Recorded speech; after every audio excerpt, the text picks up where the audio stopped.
அனைவருக்கும் வணக்கம். இன்றைக்கி நம்ம பார்க்க போகிறது வரலாற்றிலேயே மிக முக்கியமான ஒரு பயணம்.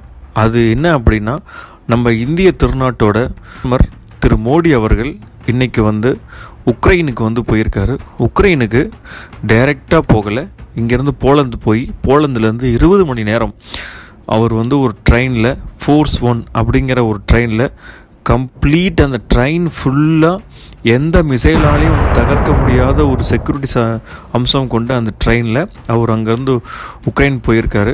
உக்ரைன் போய் அங்கே ஜெலன்ஸ்கியை பார்த்துருக்காரு. ஜெலன்ஸ்கியை பார்த்து நம்ம ரஷ்யா ப்ளஸ் உக்ரைன் அந்த போரை எப்படி நம்ம சமரசம் பண்ணலாம், அதை எப்படி எப்படின்னா பேச்சுவார்த்தை மூலயமா தீர்த்து வைக்கலாம் அப்படிங்கிறத அவர் முன்னெடுத்திருக்காரு. இது உண்மையாலுமே வரலாற்றில் ஒரு மிக முக்கியமான ஒரு விஷயம். இந்த விஷயத்தை இப்போ உலக நாடுகள் எல்லாருமே, America plus European unions plus நம்ம சவுத் ஈஸ்ட் ஏஷியா பெரிய பெரிய நாடுகள், நம்ம China, Japan, south Korea, north Korea எல்லாருமே உத்து நோக்கிட்டு இருக்காங்க. இதில் எப்படி இந்தியாவோட பங்கு எந்த அளவுக்கு முக்கியத்துவம் வாய்ந்தது அப்படிங்கிறத வரும் காலங்களில் தெரியும் அப்படின்னு நம்ம முழுமையாக நம்புகிறோம். ஏன்னா இந்தியாவை விட்டால் அங்கே டைரெக்டாக போய் இவங்களுக்கும் அவங்களுக்கும் சமரசம் பண்ணுறதுல வேறு ஆள் யாருமே இல்லை இன்னைக்கு நிலைமையில். ஏன்னா எல்லாருமே ஒவ்வொருத்தர் சார்புடையவாக தான் இருக்கிறாங்க. ஸோ இந்த ஒரு பயணம்ங்கிறது பார்த்திங்கன்னா இன்றைக்கி இருக்க உலக அரசியலில் மிக முக்கியமான ஒரு பயணம், மிக முக்கியமான ஒரு சந்திப்பு. அது உக்ரைன் அதிபர் ஜெலன்ஸ்கியோட. இது ரஷ்யாவில் எந்த விதமான தாக்கத்தையும் ஏற்படுத்தாது. ஏன்னா புத்தின் அவர் ஆல்ரெடி போய் மோடி புத்தினை சந்திக்கும் போதே அவர் இவர் மோடி இதுக்கிடையில் ஒரு சமரச பேச்சுவார்த்தையை ஈடுபட்டு இதை முடித்து கொடுத்தா நல்லது தான் அப்படின்னு சொல்லியிருக்காரு. ஸோ அதோடைய தொடர்ச்சியாக தான் அவர் இங்கே வந்திருக்காருன்னு நம்ம நம்புகிறோம். ஸோ இது நம்ம நாட்டோட கொள்கை. இது நம்ம இப்போ ரஷ்யாவுக்கு எதிராகவோ இல்லை நம்ம உக்ரைனுக்கு ஆதரவாகவோ நம்ம போக கிடையாது.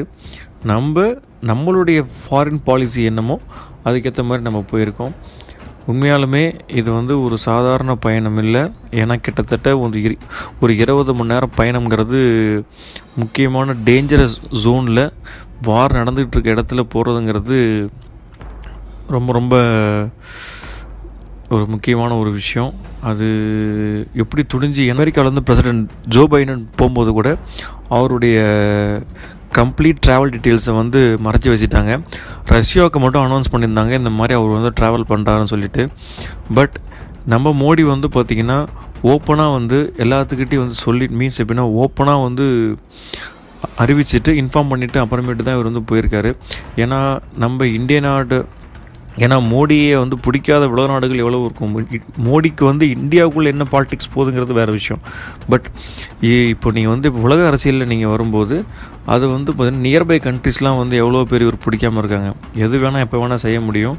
பட் அதையெல்லாம் தாண்டி தான் இவர் போயிருக்காரு. ஏன்னா இவரோட கம்ப்ளீட் செக்யூரிட்டியை பார்த்திங்கன்னா மிஸ்டர் அஜித் தோவல் ப்ளஸ் நம்மளுடைய ரா செக்யூரிட்டி சிஸ்டம் எல்லாருமே போயிட்டு முன்னாடியே இதெல்லாம் அவங்கக்கிட்ட பேசிட்டு என்னென்னலாம் பாதுகாப்பு இருக்குது, உக்ரைன் அவங்க தனியாக என்ன கொடுக்குறாங்க அப்படி எல்லாம் பேசி அப்புறமேட்டு தான் இந்த பயணத்தை ஆர்கனைஸ் பண்ணியிருக்காங்க.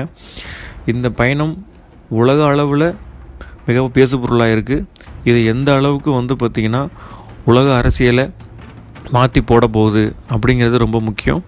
அதுவும் அமெரிக்க தேர்தல் கிட்ட வர இந்த நேரத்தில் இந்த பயணம் ரொம்ப ரொம்ப முக்கியம். மீண்டும் சந்திப்போம் அடுத்த வீடியோவில். மிக மிக நன்றி. Subscribe, like, share. தேங்க்யூ.